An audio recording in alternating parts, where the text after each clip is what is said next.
Okay, all right, so let's get started. I am extremely delighted to welcome all of you to our first edition of TACT. TACT is short for Talk and Conquer Together. This is an initiative that EWIT has put together. Um, when we as women need to come together more often and talk about things that really matter, topics that propel us forward, topics that are important to each and every one of us. I know that when a bunch of women get together, we all love to talk. We are known to be a talkative bunch, but let's talk about topics that are absolutely important for us as women. So in today's first edition of TACT, we are going to talk about what does it take to be a successful women entrepreneur. I have with me a bunch of really wonderful women who have been successful women entrepreneurs, who have helped other women be successful entrepreneurs. And I think we're just going to have a bunch of fun, boatloads of fun. I would love it if this is a very interactive session. So please keep your questions, comments coming in the chat. Ambika here would be looking at it and asking. But this is an opportunity here to talk to women who have made it, who have been successful as entrepreneurs, and really explore what does it take to be a successful woman entrepreneur. I promise you that I don't have too many slides. This is not going to be a webinar kind of a presentation. This is definitely going to be more conversational. We are going to talk about stories. We are going to talk about, what personal demons that some of these women have overcome, what some of the challenges they've overcome to be kind of where they are at the moment. But a very quick introduction about our panelists today. I'm very delighted that Divya Swapna Raj, she was able to join us today. She's a founding member of Women's League Foundation. She has been a corporate in the corporate avatar in her prior life, and then just decided to take the plunge into entrepreneurship because she just had to do it. One fine day, the bug bit her, and she decided, I've had it with my corporate life. I'm going to jump in. And it's a very interesting story. I just had a wonderful time talking to her about her own journey. She just jumped in. She said, I'm just going to try and figure out, do Facebook marketing, jump into garment marketing. And, from being a HR head, regional head, she said, I'm going to start selling saris. You know what? Just because, heck, what the heck? I want to be an entrepreneur. I want to do it all by myself. And today she's a founding member of the Women's League Foundation, and she's helping millions and millions, I mean, lots of women find their own feet and establish themselves as entrepreneurs. A wonderful lady, and I'm very happy that you could join us here, Divya, today. I'm very delighted to also have Pavitra. She's a managing partner of Inception Business Services and a marketing professional, and she lives and breathes marketing. But prior, in her previous avatar, she too was part of the corporate India, former wealth manager and banking professional. And she again, and we'll listen to that story, right? And she again decided that, hey, I know what, I'm just going to start my own thing. And I've just got to go there and do it. And so thank you so much, Pavitra, for joining us here. Sharda Ramani, our very own founding member of EWIT, a huge inspiration. I think, again, when I was talking to Sharda, the story, the background is just so inspirational. She says that she was in her second innings, had her kids, and then she decided, hey, I have all this time in my hand. I just don't want to be a housewife, known as a housewife. Let's do something. And she picked an area where there were hardly any women. And she picked an area that even she herself did not have that much of a founding, but she decided, hey, you know what, I'm just going to learn it. I'm going to start a computer company. I'm just going to figure it out as I go along. And it's hugely successful, right? So I think very inspirational, very an amazing lady, and very down to earth. Lots to learn from her. And Vijay Rao, again, another mentor for women entrepreneurs. She's worked quite a bit with women entrepreneurs as part of various organizations. She's been an angel investor. She continues to be an angel investor, and she's associated with Anu. And she has also started a business in her previous avatar, and brought it to a great success story. Then exited from that, and now she's mentoring a lot of women entrepreneurs. So again, thank you so much to all the panelists for agreeing to be here. I think, I cannot say, I think we're just going to have fun, right? So let's get started. I think when we decided, we were like kind of brainstorming what would be the first good topic that we could have for TACT. We decided, let's talk about entrepreneurship, because we do really need to, have a platform where we can talk about women's issues and what does it really take to be a successful women entrepreneur. So obviously that was the first, entrepreneurship was the first topic that we said, let's start with entrepreneurship. And because it's hosted by EWIT, instinctively I put the word woman in there. What does it take to be a successful woman entrepreneur? But a question to the panelists, is there really a difference between being a woman entrepreneur and a man entrepreneur? Do we really need to pare it down and talk about being a successful woman entrepreneur? I'd like to open the question to VG. I think we were having a conversation about this a little earlier. So I just wanted to hear your thoughts on, do we really need to talk about women entrepreneur as a special category? Okay, thank you, Samia, for the introduction and the opening question. I think it's a subject that I feel very, very strongly about in terms of, why we need to look at women entrepreneurship separately as a subject. Of course, the most obvious one being that India ranks, way down at number 52 when it comes to the female entrepreneurship index worldwide, and that number hasn't moved, and there's no sign of us improving. I mean, that's the most obvious reason. But more importantly, there are two other reasons that, at least for me, matter a lot. One is in terms of aspirations. The reason why women get into entrepreneurship is very, very different, largely compared to that of men. And this whole concept of men going after opportunities, after wealth, is one narrative. But if you look at women, a lot of them, jump into entrepreneurship for varied reasons. It could be work-life balance. It could be wanting to leverage a skill that they have, which they want to convert into a business. It could be an area of interest that they have. It's a passion.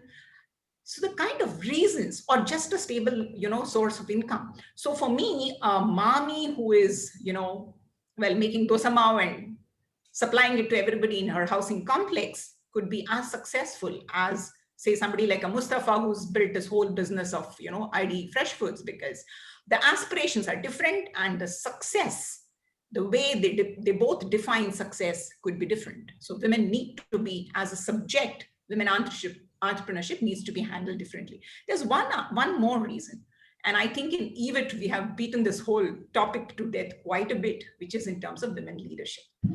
Just as women leaders are, we say that, okay, here are the areas that you're really good at, here are the areas that you need to improve.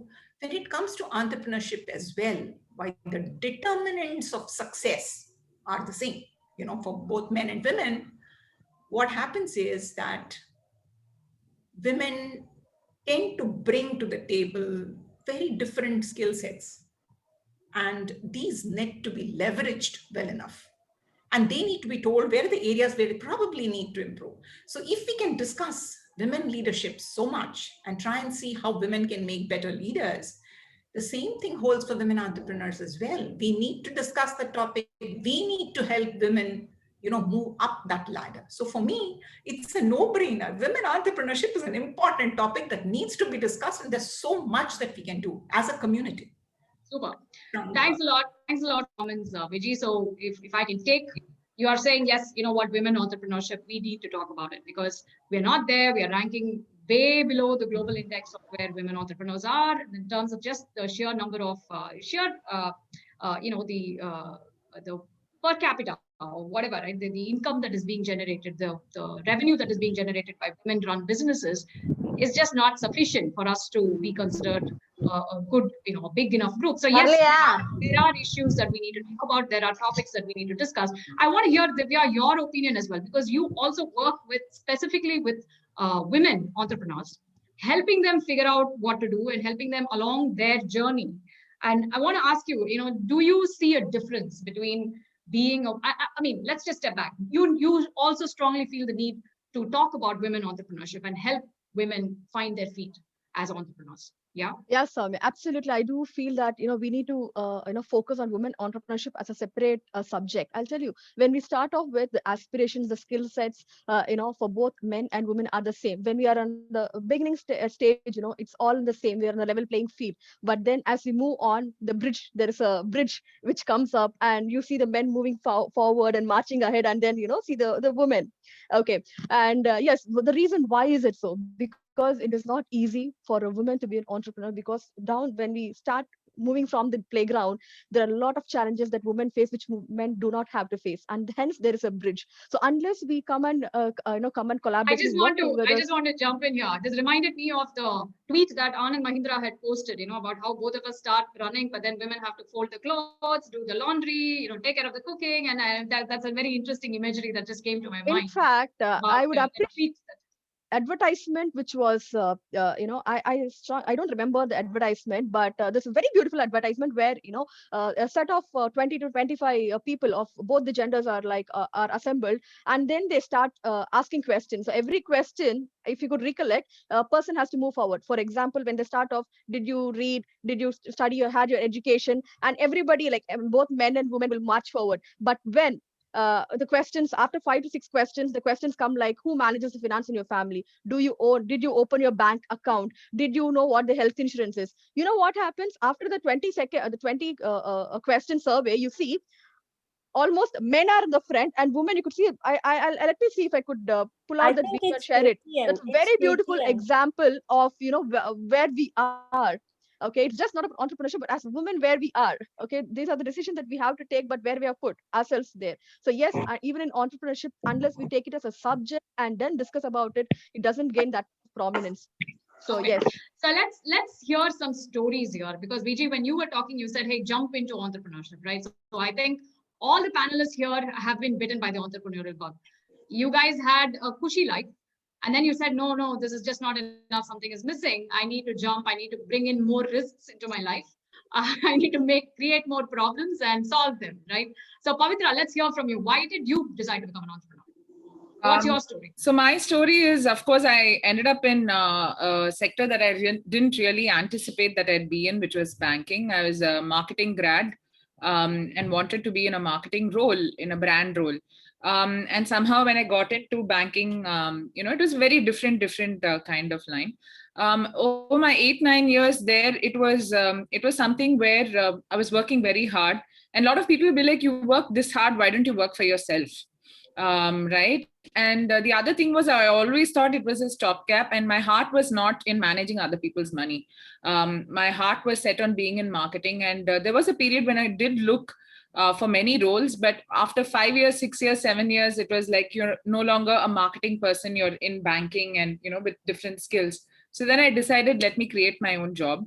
The idea of entrepreneurship for me was a journey. I spent the good part of a year when my daughter was born and was under a year. It wasn't for me a light thing. I wasn't looking for just filling time. I was looking at a very serious profession. And that's something a lot of people don't get. When you're a woman and you decide to start a business and you have a 1-year-old child, the assumption is you're doing it for work-life balance. Of course, the flexibility of being able to construct your work life the way you want is a very big thing. But honestly, I think I'd have had it easier had I been in HSB, where there was a lot of cushy benefits being a senior, vice president or, woman employee, as opposed to being an entrepreneur where the buck stops with you. So there is a big misconception that women take the entrepreneurial route because it's easier than being in a corporate job. It's actually not necessarily the case. And today, many large corporates are very understanding of women's needs. And as you grow up the ladder of leadership, you do get. So my personal journey was to seek opportunity of being a marketer. I saw some opportunity in the market that I thought I could fill. And I was very clear that I wanted to build an organization. May not be a large one, but of the scale of my choosing.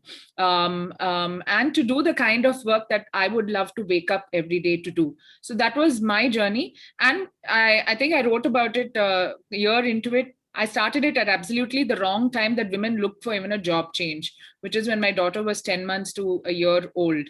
And that comes with its own set of challenges. I'm sure we'll get to that balancing act that we all do a bit later. But this is my story, Soumya. That's fantastic. So you just decided that you had to follow your passion. And hey, if entrepreneurship is the one that's going to allow me to follow my passion, I'll create those opportunities. I'm not going to wait for somebody else to give me those opportunities. That's simply fantastic. And it was exciting to build a team, to build my own vision. And I must say, I've been lucky, whether it's, finding the right business partner to work with or find the right set of team to work with. It also comes like, you can't look at women in isolation. You look at, are you a woman from a position of privilege? What kind of opportunities have you had? And you cannot separate that from, and I don't know whether men and women are equal. Unfortunately, not all women are equal. And that is a reality today. And that is perhaps what I think the work that many of you are doing will help fix. And I think that is a fundamental thing that many of us women forget. Whether it's how you have your monthlies, to the kind of opportunities you've had. Every woman comes with a different context, and we have to look at, are all women equal, and therefore how can we address that issue? So that's a great point. Are all women equal? But before we proceed forward, I would like to hear Sharda, your story, because I was super inspired when you said, I just didn't want to be known as a housewife, and I just jumped into entrepreneurship and decided to take it head on. Share your story with us, please. Thank you, Soumya. Pretty interesting topic, and whatever people have told earlier, I think it's a fantastic journey that each one of us have taken in our career and then moved forward. Coming to me, it was just something that happened on its own, which I was not even planning to. I was very happy as a housewife, having resigned a job after marriage, like any typical person in India. So happily raising two children and traveling along with my husband on his bank job. So things were going extremely good, but there is this devil to whom I'm wedded. So he was pushing me, goading me, saying that I shouldn't become complacent and then waste my time sitting around and chit-chatting and things like that. So he said, yeah, I had it in me, and so I should start doing something. So that's what was the trigger point. And, in 94, when my younger daughter, I have two daughters, both of them are married right now. And I'm also a grandma with two grandchildren. So when my younger daughter was going to her UKG, that's when we started. I was courageous enough to say that, okay, I will start learning computer science. Computer course. I will go for computer classes. But it was very frightening because I was 34 and it was really frightening to go learn a new technology, that too, like, the in thing called computers. So like you said, women are always not equal. So even today, when I go along with my husband, nobody believes that I know anything about computers. So they keep addressing him, talking to him. Even today, it happens everywhere. So once I start opening my mouth and then start talking, then people start looking at me and rather than him. So that gives him a lot of heartburns. So he probably should be cursing himself when he asked me to start off on my own. So having learned, done a couple of diplomas, the next thing that was to happen was to go for a software development job, the dream job. But nobody was prepared to hire me, a 34-year-old, as a starter. In that industry, it was no go. So I got rejected in all the places. So next thing was a faculty job. So I took it up, and it was like a challenging one because first itself, I wasn't very sure. And now I have to go and take classes for things. But, what happened was, interestingly, being a mature person and the most senior of all the faculties, but the junior most as a fresher, I was handling all kind of things, whether it was supervising the housekeeping work to handling the people who were coming for counseling. Everything was happily taken up by me because I was having a lot of time in my hands. I didn't know what to do. So that led the CEO of the company to ask me, why don't you start off on your own? So that question really put me onto the entrepreneur's journey. So 96, I opened my center. Like Soumya and myself, we were discussing, I'm too old for all these things right now, because when I started, there was no other woman, Vijay will vouch for it, hardly here and there one entrepreneur. So when they say you are a woman entrepreneur, people will only think that you are having urga jadis or jam bottles to be dished out as your business venture. So people were looking up and down at me, saying that, are you really starting up something on in computer field? I said yes. So yeah, none of them believe me, including the bankers. So it was a big struggle. So that really turned things around. So we started off with the training center, then had a good high, then had a very bad low. raked up a lot of financial debt.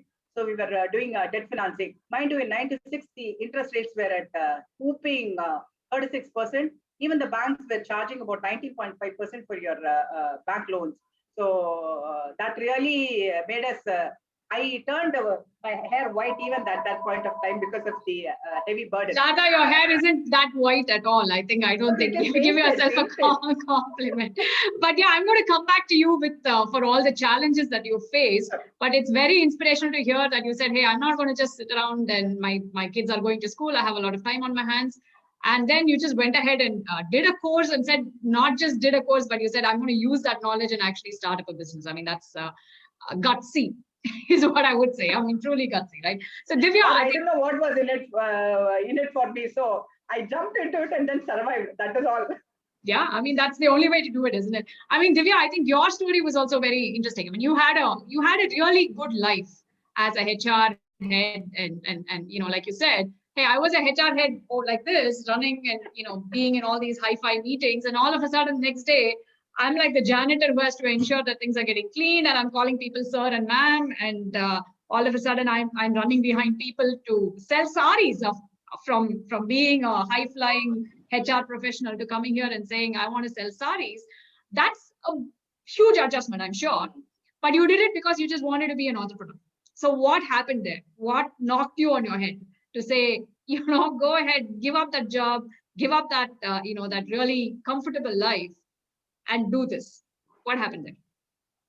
So, you know, right from beginning, as I told you, in a call as well, like, you know, I, even during my college days, you know, when I started off, I didn't know what is HR. Okay, I'll tell you why I did my HR. It's not that I was aspiring to be HR. I didn't even know what HR is when I did my graduation. It's just a train journey which changed the entire thing. I was just sitting in my second year of graduation. I was going to Nellore, and in my opposite, you know, there was a couple of guys who were sitting.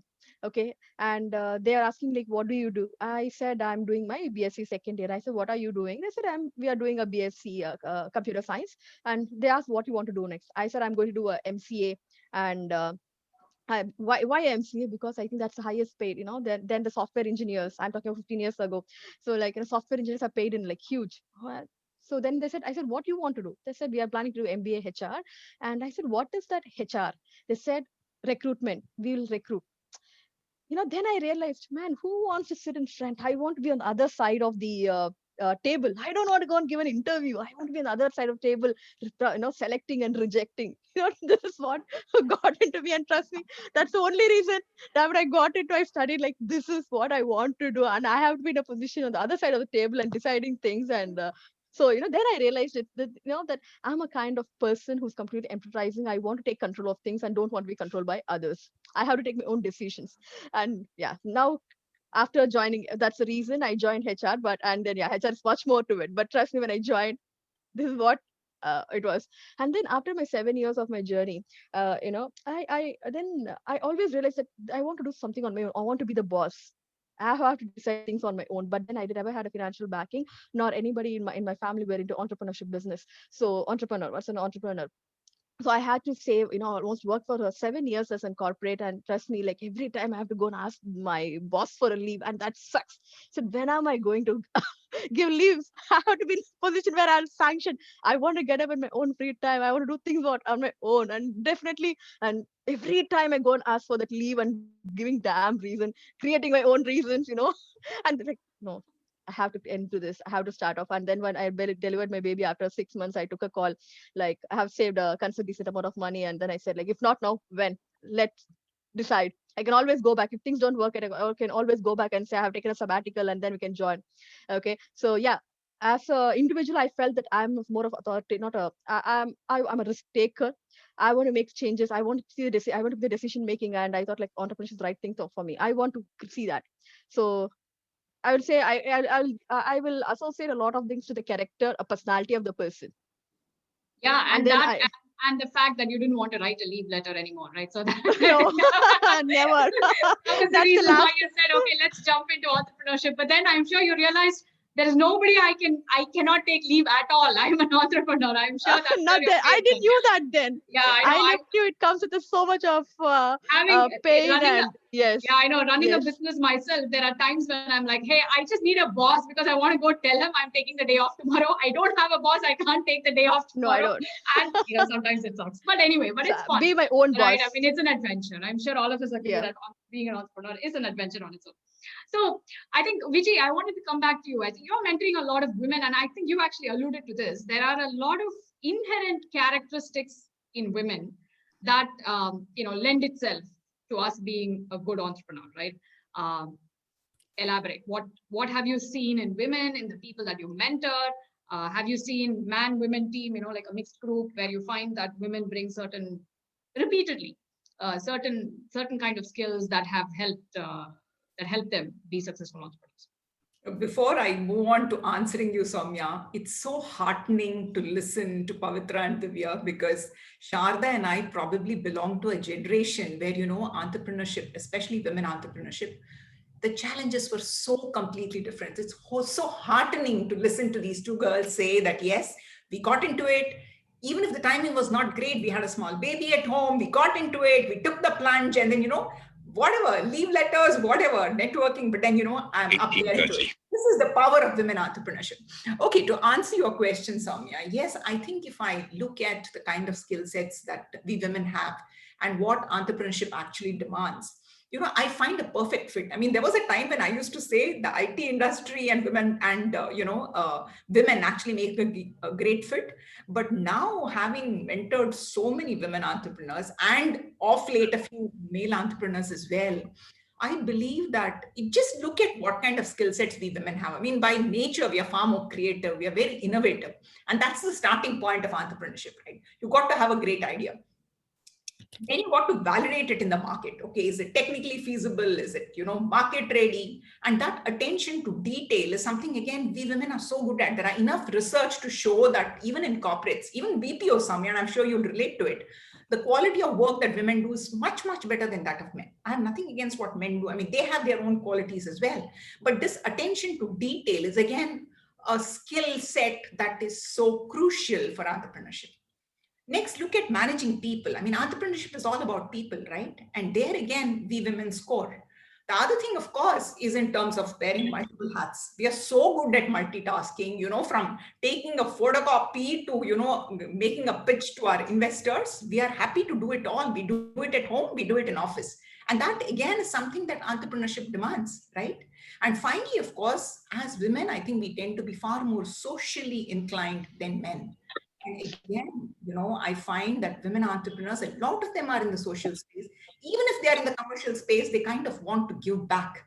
And that is something which I think is a mark of entrepreneurial success because, it gives you the kind of satisfaction which no corporate can. For me, That's, yeah, very, between women, what we bring to the table and what it's a great fit. In my own case, just to answer that second bit that you asked, I worked in a company called Scopy Knowledge, which was actually founded by two later. Ambika, can you mute everybody, please? Except for the people who are talking. I think you've muted Vijay now. Hang on. Sorry.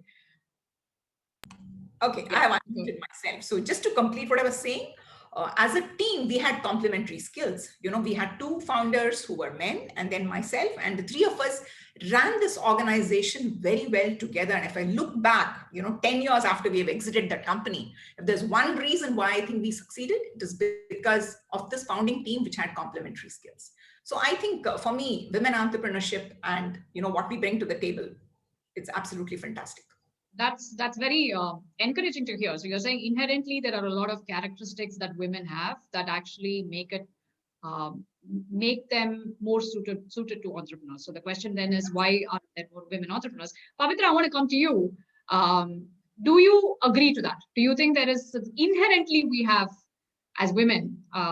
I'm sure we all would love to say that. Hey, I'm a great entrepreneur. I want to go tell my husband that we run a business together. I want to tell him that I'm a better entrepreneur than he is. But but inherently, do you think women have? Do you agree with that thought? thought? I actually, it's a yes and no from me. I mean, I'm completely in agreement with Viji, and I loved, in fact, your opening insight on why men and women become entrepreneurs. If I were to extend it on why women succeed, then everything that Viji has said is true. I want to bring a counter to that where women perhaps find it hard. And I also relate this from my own journey. And some of it comes from our inherent strengths. Some of it come from our inherent conditioning, perhaps, or we're just not used to do it. And I loved also, Divya mentioned the social experiments. There are many like that, right? There's been that, boys and girls given different amounts of candy for doing the same task of sweeping a room. And then the children are like, why am I paid less? Or the boys don't understand, why is she getting less candy than I did? So that is one fundamental thing. I think when it comes to pricing, so as an entrepreneur, it's not about your salary, but about how you price your services. Talking about your own self, right? I think a lot of us women are not confident or not comfortable blowing our own trumpet. And sometimes as an entrepreneur, you're your own champion, right? And you don't have a big corporate calling card to tell people who you are. And also the thing about multitasking, I think it's a very big debate. I used to have in my bio multitasking mother, marketer, and all that. And in the last 2 years, I've tried to remove that multitasking, because women, we tend to multitask and shortchange ourselves. I find that that's something we do, but I know Viji meant it in a different way, but this is from my personal journey. And also, I think sometimes we miss thinking about scale. So as an, as an entrepreneur, I think these are the things which maybe we women, to give a flip side to what Viji said, maybe we, or at least I had to figure out how I would go about it. So let me speak from the I perspective.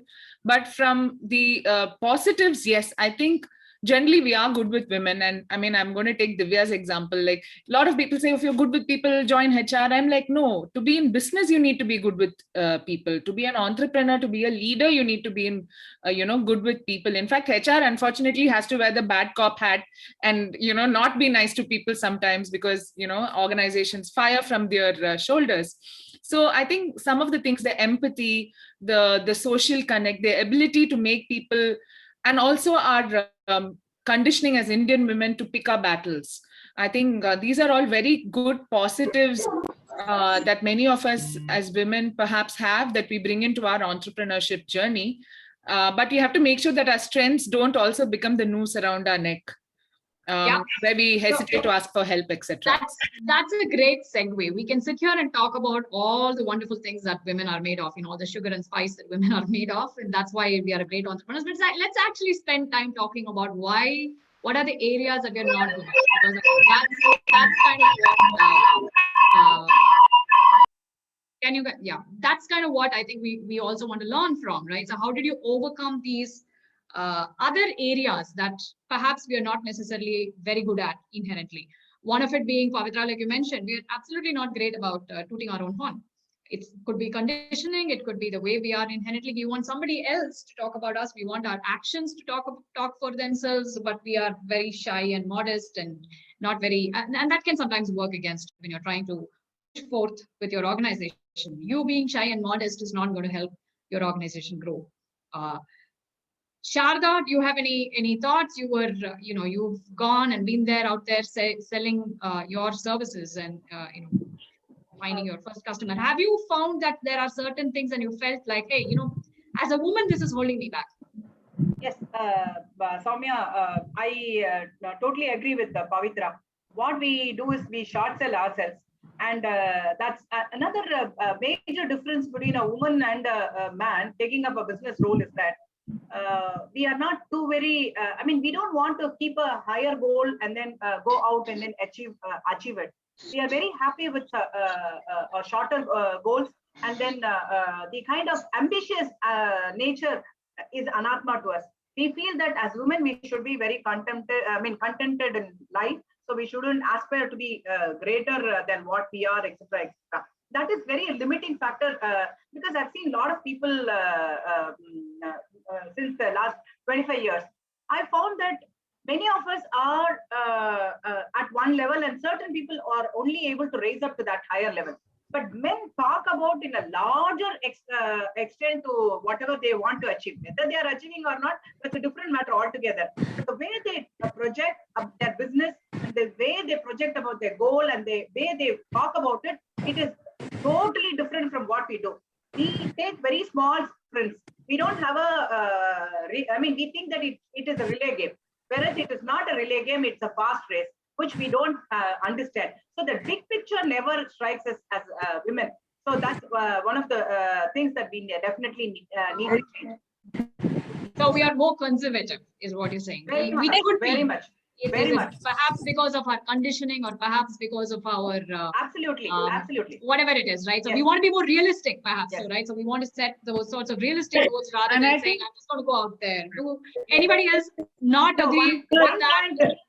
point, just one more thing that I want to add is we like to flaunt. What we like to flaunt is my jewelry, my saris, my handbags, this, that, and all we want to flaunt. But we don't want to flaunt about our achievements in life, See, outwardly, we are very happy. Oh, my husband gave me this one, that one. I look at all these things. But when we talk about our achievements, we really want to play it very soft.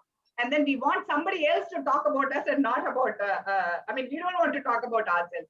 Whatever great we have achieved, we feel that we have to be very modest. Yeah, So yeah. I don't know. I myself can't understand why we are contrasting like this. For physical things, we want to flaunt. But for certain achievements, we really want to be very modest. Am I right, Vijay? No, I more than agree with you, Sharda, but there's also a little nuance here. And that struck me when Soumya mentioned conservative. What happens is, yes, we don't want to flaunt, but then somewhere there is also this little lurking fear of failure, right? So we believe that we don't want to go and commit something which we cannot achieve. I see this day in and day out when I see women coming for funding. And, they are asking for 50 lakhs and they actually should be asking for 1 crore, right? They should be asking for 10x in the valuations. They're asking for 4x, somewhere. And I think this is also linked to the little bit that we have discussed so much in EVIT about leadership. Sorry, Soumya, I'm taking a minute on this. No, go ahead. There is also this little thing about, suppose I fail, what will others think of me, right? There is that wanting to please everyone, that little image. We are reticent about discussing this in the open, but I've seen this with women leaders. And now when I see it with women entrepreneurs, I tell them, hey, stop. You can do much more. Think of the bigger picture. Be more ambitious. Go there. Get it. We have bold women entrepreneurs like Divya and Pavitra, right? You go for the moon. Go there. Do it. But I find a lot of women not doing that. Yes.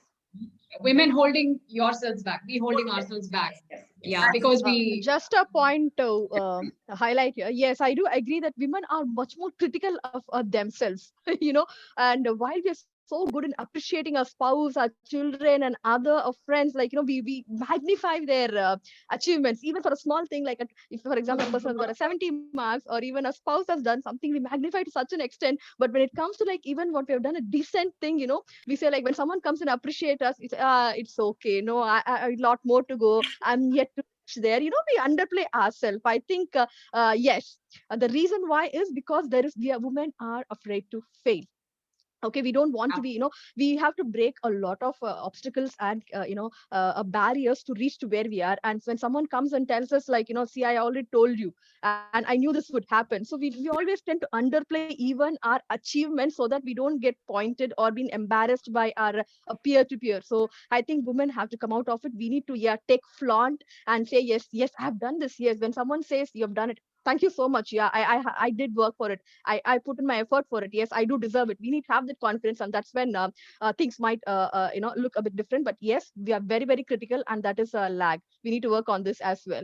I think I want to actually just bring up a point here. I think that's exactly where organizations like EVIT play a crucial role, because I think women have to support each other, right? So I think if we all recognize that this is an inherent, whatever it is, right, inherent quality that we all have, that we don't want to toot our own horns, we need to have a support group that is willing to toot our horns for us, right? And that gives you the kind of confidence to say, oh, you know what, okay, what I've done is probably not bad at all, and let me build on that confidence.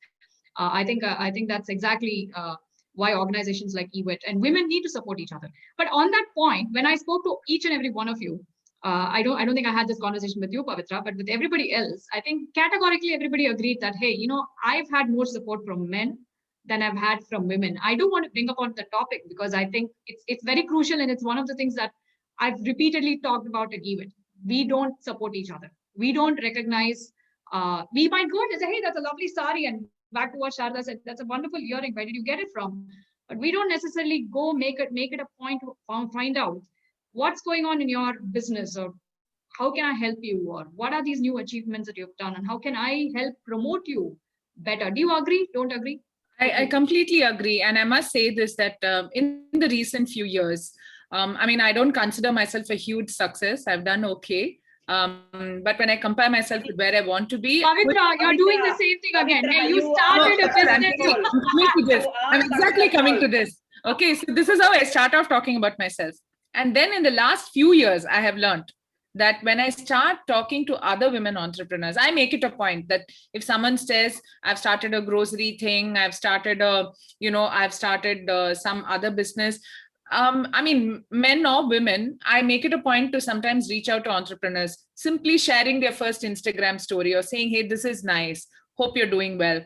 I think it's like you remember people who, are with you in the beginning. So I think we need to champion each other and also tell people where they could go wrong, not about just false things saying this is wonderful or this is right. I believe in being that, like your conscience keeper, the best service you can do is tell them where from your mistakes that, I made this mistake, you don't make it. Or I think that is what we need to share as women, to give each other a leg up so that, it's like how feminism as a movement has grown. It's grown on the shoulders of women of every, subsequent generation. So if you look at entrepreneurship as a generation, like Vijay and Sharda beautifully said, they are one particular generation of women entrepreneurs, perhaps Divya and I represent. I think we need to be conscious on what we're doing for ourselves as an individual women entrepreneur and what we're doing for the community at large.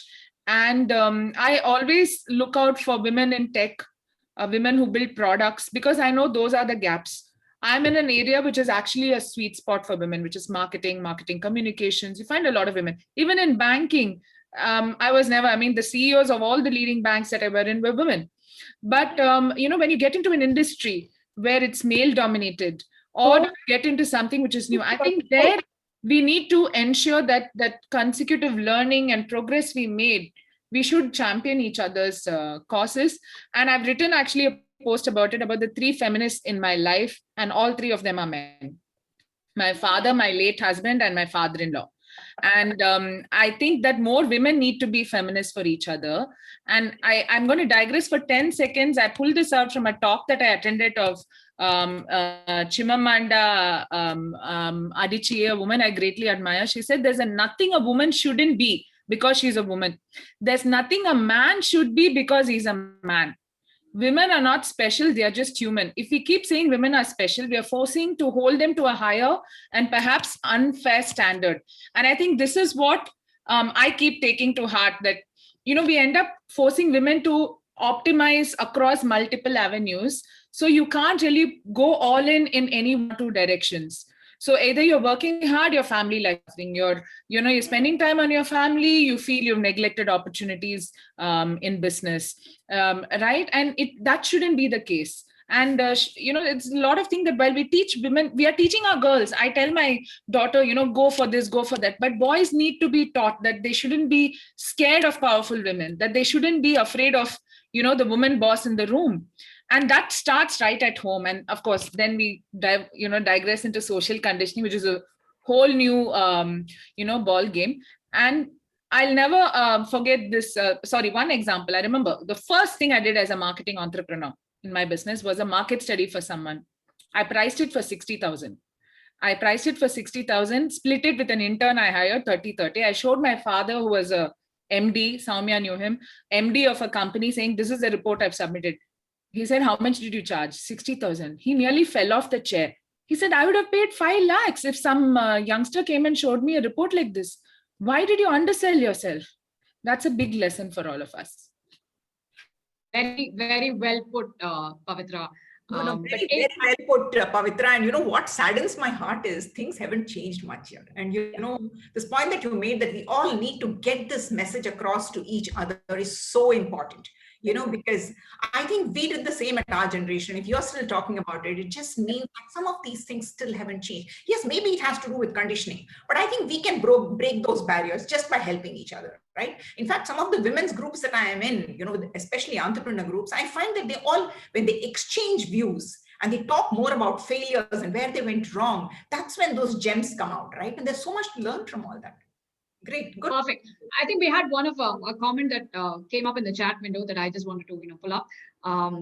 So Elizabeth says that's true that we try to underplay ourselves, but is that because we have such larger work harder and scale greater heights? I think that's true, but I don't think that should stop us from selling ourselves. I wouldn't say selling ourselves, by positioning ourselves to the correct value that we are actually bringing to the table and not undersell ourselves. Like we shouldn't be pulling ourselves down. Let's get into the next area that I just quickly wanted to talk about very quickly. Have you faced prejudices being a woman when you try to go out and have you been looked at differently, or people expect the value to be, your product to be like undervalued because you're a woman? Any prejudices as you're running? Divya, can we start with you? Yes, as I told you, I quit a very lucrative and a very, I would say, HR. When I say HR, like the kind of respect that you get from the market is, wow, she's a HR professional. When I quit that to start my sari, okay, when I say I'm particular about sari or garment, that's where I started off. And, even before I say like the export of garments, the first thing the people started saying is, HR vale vittu thuni vikka vandita. Okay. And I think I would have heard this for almost close to 1.5 years until I showed them what money I could get by selling that. Then I became like a successful entrepreneur. She's been traveling overseas, and the entire perspective, the way they started looking at me and talking to me became different. Okay, so but the first thing I got to hear from not my immediate family, but the people who have been around, and which they get to hear is HR vale vittu poda vikka vandita. There's something. Okay, but yes, having said that, and apart from that, since I've been into international business, I've been facing a lot of other issues as well, like racism and other things. And yeah, it's not an easy thing. And yeah, we have overcome it. But yes, as a woman, we have to undergo a lot more humiliations, I would say. A lot more we get to hear, and that comes from, I'm very sad to say, I have to take the previous point as well, that comes from women more than men. Men are much more appreciative to women than the fellow women itself. So this needs to again change. That's a good point. Sharda, any specific prejudices you faced? I wouldn't say that I have faced any prejudice, because IT is one industry which is gender agnostic in general. Okay, even if you take the pay scales and others, we aren't too very different from. I mean, the gender equality is not too pronounced like what are the other sectors are. It's a little bit better, and here your work speaks for yourself. That way, when it comes to an entrepreneur in an IT sector, probably when you're going for your fundraising and others, where people know that that's when the challenge happens. But if you are trying to prove a point that you are able to deliver something, and then people tend to believe a woman that she will deliver much better than a man. That's my experience that I've always had, because we don't overcommit, and then most of us don't overcommit and underperform. We undercommit and overperform. So that is where the credentials of a woman being at the head and being really trustworthy, that's where it rubs off on us. Where the prejudices happen is when you are in an Indian context, then today the scenario has changed. But when we were all in there were very few people. And the brands and others, and then the way you dress up, even though the traditional look vis-a-vis the Western look, it has a different play altogether. In fact, Kalyani and myself, we get pulled up because Namagiri, myself, and we are true. Lakshmi, we are all very traditionally dressed, whereas these people are little bit. I won't say that they're too very modern, but the kind of looks that we have, and somebody will talk only to them and not to us. You know what, Vijay has a very knowing smile of wow, what we are talking about. So that is where the prejudice happens, in that in Indian context, there has to be definitely better sensitization than what it is there out there in the Western world. Western world, in top positions in IT industry, there are far fewer women than men. Whereas here we are definitely much better in that kind of a percentile in the top, in the leadership positions. So that way you get a better leeway in the Western countries than in India. So that's all the prejudice I can I have seen so far in the IT industry. Okay, super. Hey, the audience, if there's any specific questions that you want me to talk about, please post that in the chat group. But we are only having about 6 more minutes. I have a rapid fire. I just want to go across everybody and kind of ask some specific questions. What is the stupidest decision that you've made as an entrepreneur? Divya, when you look back and you say, oh, why did I do that?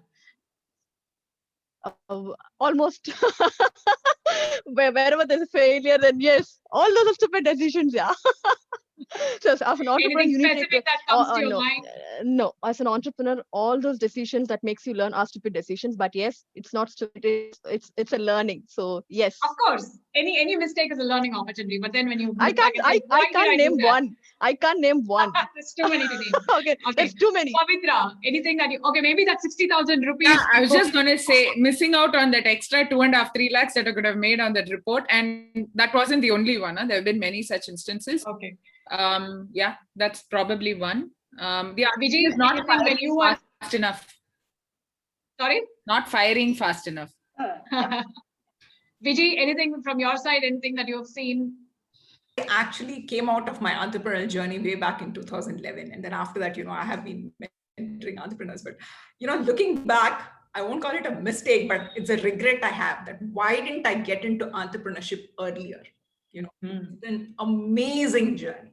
And today is actually the best time for women to be entrepreneurs. So okay, that's the Sharda, what about you? I was there was a offer for acquisition. Instead of talking it through or asking a price, valuing it in a better manner and then putting it across, I bluntly said, no, I'm too young to retire out of business, so I'm not going to sell. And with that one reply, I closed that whole chapter. If only I had, gone and said maybe, then it would have been a different. I don't know whether things would have been different, but at least I could have said maybe. I was too proud to think that I can give away my company. So that's the mistake I keep regretting even now. Okay. So the next question: most difficult situation that you've been in. Who wants to go first? The most difficult decision, or the most difficult situation, or the worst. Oh my God, how am I going to get out of this situation? Kind of pulling out your hair. I talk about it. It's a very personal thing that I want to talk about it. This happened way back in 2006 or 7. I was in Australia as part of a tour group, and I told you we have 2 daughters, and my younger daughter she had attained a puberty. And I really don't know what to do, because people were expecting me to fly back. And I don't know whether I should fly back, cutting short my trip, or to stay back. And it was big dilemma, and I stayed back. But here, coming back, everybody is looking at me with such a hard, piercing eyes, and accusing me as if I have abandoned my daughter itself. That was really very critical, because, you are a mother first, and then and a businesswoman next. So I couldn't really convince myself that I should forget about being a mom and go on with the business tour. That is, even today, that rankles me, because I couldn't really convince my daughter that I was there for her even when she needed me most, because she was being taken care of by somebody in the house, which was not all that great. So even today, I have that biggest regret in life as a mother. Pavitra, any specific instances of you like, why did I get into this situation? Definitely in situations where I've extended credit to clients when I shouldn't have. And I want to again talk money things because I feel men demand money much faster than women. We do this, sorry, I have to go into Tamil for this. Ayyo pavam, edo kashtam, he'll give. I think we depend on the good faith. We act on good faith a lot. I do, let me speak. I'm one of those women who acts a lot on good faith and it's come back to bite me in the ass. So, okay, that's great. Divya, did you go with your any more difficult situation that you've been in? Yes, that's with my immediate family members and especially with my mother. Okay, because there have been instances where I have to face a lot of issues when it comes from, I go out, I network with people, and there are a lot of unforeseen incidents and people who I've talked to, and a lot of things happening, and I just come back and tell my mom, and there have been few calls where she has been overhearing that, and then she said like, I think you need to stop all this, and I think you have to get back to corporate. All your counterparts are at a 40 to 45 lakhs package right now, and all of them are heading their HR organizations. And I think you have to, even if you make a less money here, it's still fine. But I think I want you to stop all this and then get back. I understand. And sometimes I do, because I also handle this Women's League Foundation. We spend a lot of time in supporting and a lot of activities. I adopted 3 villages, right? So there has been times where my mom feels like, there is not much of time spent for the daughter, and you're made to feel guilty. I understand she's not wrong in that, but then I have to take a stand and say, no, this is what I want to do, and I'm there to make a difference. So I have to tell my mom, sorry. It's still a difficult decision. I can totally relate to that. So it reminds me of Indira Nooyi's statement, no? At the end of the day, she comes back home and her mom's like, Paal vaanginiya. Paal vaangitwa. Another thing, for 1 year. But that is the conditioning. Nobody asked the father, why didn't you sit with the child for homework? What were you doing at bedtime? I do that in my family. I challenge the young fathers in my family saying, you have to pull your weight. You have to pull your weight, because there's no point saying, and there is no thing of, I remember this is something I learned from my partner, was that there is no thing of you're allowed to do this. You do this. Mm-hmm. And then again, you don't be belligerent about it, but you have to, and people can't read your mind. If you have a problem with something, you have to say. And in the Rotary context also, Shadda, this is something women do across all areas of life. I refuse to be on the board next year saying, no, I'm getting very stressed, COVID, I have to take care of family, single mom, this, that. So middle of the night, one of the advisors, the trainer, who's a guy, he calls and he said, why can't you just say, this is all I can do. Why do you imagine you have to be the district's best in this and this and that? Nobody's putting the pressure on you but yourself. Yes. But you are rejecting a position of leadership because in your mind, you've built it up to be something you don't want to fall short. So this is something, and I think it comes from being a woman. I don't see too many men having this problem. And however evolved and... 1 second. That's going to be a topic for another tax session altogether. Conditioning, guilting, and all of this whole work-life balance. I taught this. I said, my work is important. Yeah. My workout is important. And I will not make myself 100% available to you. I think as a working single mother, I make myself available to my daughter far more than my mom made herself available to me, even being a homemaker. There was always some elder, some family event, something that preceded me. And it didn't, that was the way life was. I think we as this generation moms need to watch out of this. And I've talked to another mom who's a stay-at-home mom. We give our sense of guilt into the children saying, I'll make it up to you. I'll throw a big birthday bash, or, I'll make sure I spend. We are doing this to them. They need to learn to be independent. And this is something we have to do better if you want to be successful entrepreneurs or business people or whatever. Okay, so Vijay, 30 seconds for you to go get on to the same topic. What is the most difficult situation that you found yourself in? We are running out of time, so I just want to take another minute to try and close up with a couple of questions. I'd like to just answer this question not as a woman, Soumya, but more as an entrepreneur. And I speak this on behalf of the entire entrepreneurial team, because perhaps the most difficult decision that we had to take was in terms of finding a strategic partner who would invest in us the second time.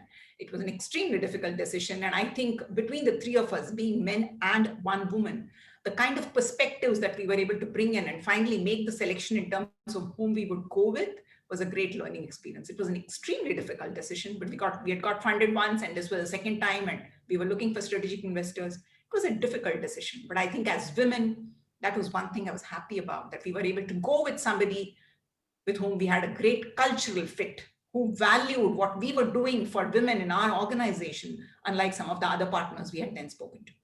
So despite being in having to make a difficult decision, the different perspectives really helped. That's right. So we have a question in the chat window. Can each one of you give one tip for a future woman entrepreneur?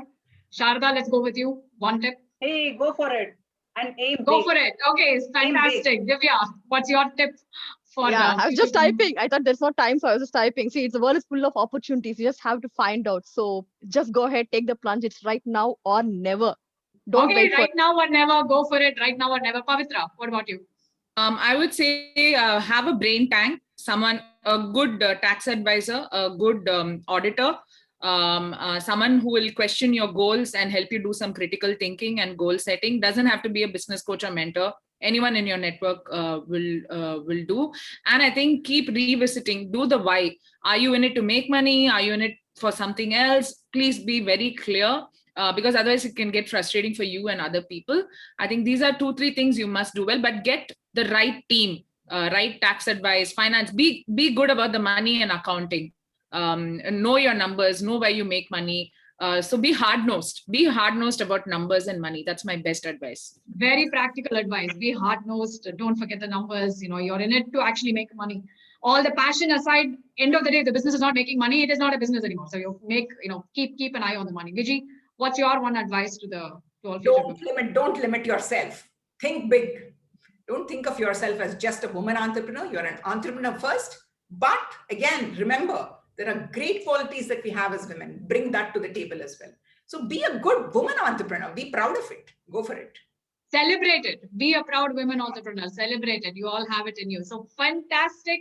I had an amazing time and I hope all the viewers did too. Thank you so much again, amazing ladies and amazing business, women entrepreneurs for taking time out of your busy schedule and for being here. This is our first edition of TACT, and we're hoping to have more such interesting conversations, thought-provoking conversations, and conversations I feel women should have.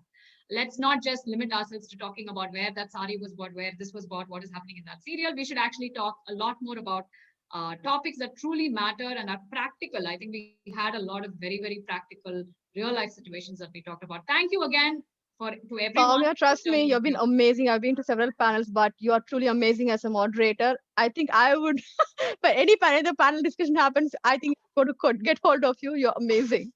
It was an absolute pleasure, Soumya, and I'm also very grateful to you and the others. As always, I take away as much, perhaps a lot more than I brought here today. Fantastic. Thank you so much. Amazing Thank you so much, Soumya. Soumya, great job. And this brainchild has been taken form and shape. And I'm so happy to see this. All the 5 women here, including you, are amazing friends. And I'm so happy to be actually giving this sort of thanks. So thank you, Soumya, for being an amazing moderator. Viji and Sharda being the pioneers that we always look forward. Divya and Pavitra for being the young generation role models. And amazing insights that we had, and I hope Ambika will be able to capture them, and we'll share this recording on the YouTube. Please share and we'll keep this going. Thank you, and have so much, very good evening. Before we end, I do want to say that EWIT is a great forum to meet people, women, like-minded women, and to have similar such conversations. So please do, if you're not yet a member of EWIT, please do make sure that you join. The membership it's not at all a whole lot. So, and take the value from EWIT.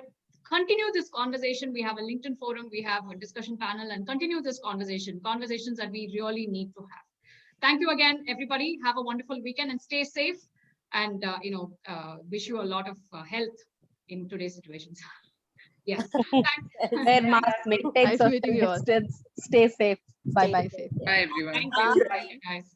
Wonderful session. Thank you. Wonderful session, Soumya. And Divya and Pavitra, go for it. Thanks, ma'am. We'll reach out to you. Anu, you want to say something before we close the session? No, I think great. I'm so glad our first maiden venture with these rock stars went so well. I'm now inspired to be an entrepreneur myself. Viji, coming there to get your feedback. On what we need you. Banu, you need to come on video, Banu.